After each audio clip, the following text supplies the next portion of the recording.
What's going on, my friends? Today I have a non-polished sort of video. So it snowed in Austin, Texas, and I don't have any power. So in Texas, we don't know how to handle this kind of stuff. Like, there's snow outside all over the ground. We don't have snow plows. We don't have trucks that have snow plows to clear the streets. It's like literally everybody's just sitting at home. All the power's out because our infrastructure can't handle a bunch of ice and snow. So I've been without power all morning. My pipes are frozen, so I don't have any water. I don't have any ability to charge anything. My internet's down, like pretty much all of Central Texas. The internet's down right now, whether or not you use Spectrum or AT&T. There's outages all over the damn place. So I'm kind of screwed. I'm just sitting here drawing, trying to film some stuff, but my batteries keep dying, so I need a way to charge my batteries. So I thought this would be a killer time to introduce a new thing that I got. Milwaukee sent this to me. Now, I thought this was kind of just like a hokey little whatever, like just a marketing kind of gimmick. Like, who's really going to use this? I've used the shit out of this so far. What this is a portable power inverter. It's battery charged. So you can see right here, you can put a battery inside the thing. Sorry, I'm doing this with my phone, so I don't have two hands. Boom, voila. You have 110 volt power, or you have these two USB options. You've got USB-C and USB-A. And you just push whichever one of these buttons. So like right now, the phone that I am recording this on, I'm going to plug that in. Doesn't do anything. Well, let me make sure I got battery charge. So now all you got to do is select whichever power source you're using. I'm not doing USBs, so I'm doing the 110, so I'm going to push this button. Boom. You hear that? Just this little tiny fan on the inside. It's got this hook on it, so, like if you ever have to hook it somewhere, you can. But like all in all, this is a really cool thing. This is what's keeping me going. I went to Colorado like a week or two ago, and same thing. I was driving around in a car, so I just slept in a car all week, and it was cold as hell. But it was the same problem. I had a drone, I had my GoPro, I had my big Sony A7 III camera with all of its batteries, and then I have a Sony ZV-1 with all of its batteries that I had to keep charging. So I just used this thing and the cigarette lighters.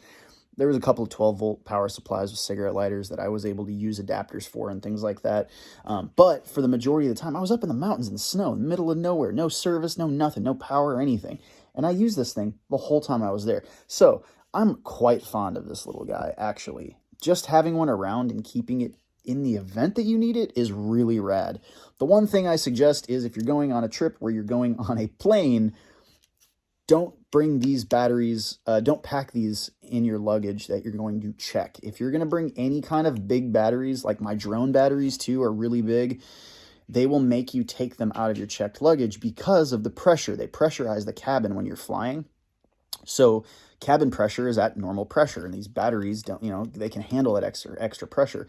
But they're supposedly, I don't know if there's actually been a time or if they're just bullshitting and telling us to do this or not, but supposedly these batteries underneath a plane can catch fire from the pressure, from the like non-pressurized part of the plane. I don't know. They make you take them all out. I had a shitload of these, but I didn't take these little CP3s. I had like the really, really big, like 9 amp hour, 12 amp hour batteries.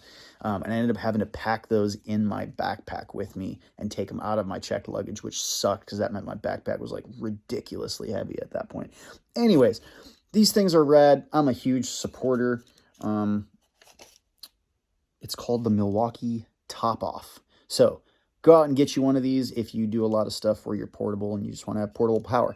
Now, the next thing that I'm going to talk about, not in this video because I don't actually have the batteries for it yet, but I'm really, really, really excited about, is this. This thing is like an electric version of a generator. It's called the Milwaukee Carry-On.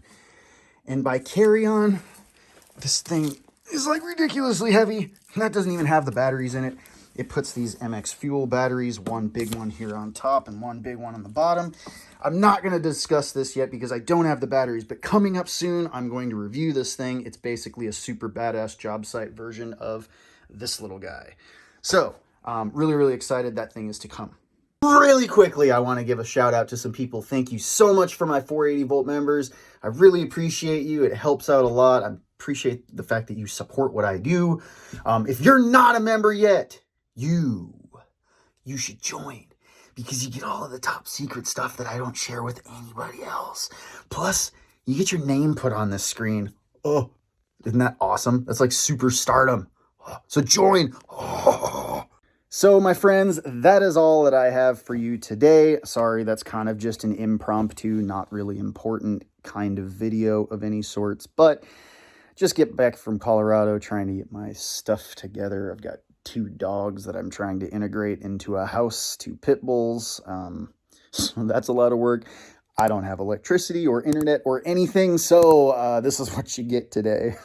I love you crazy people, and I'll see you soon.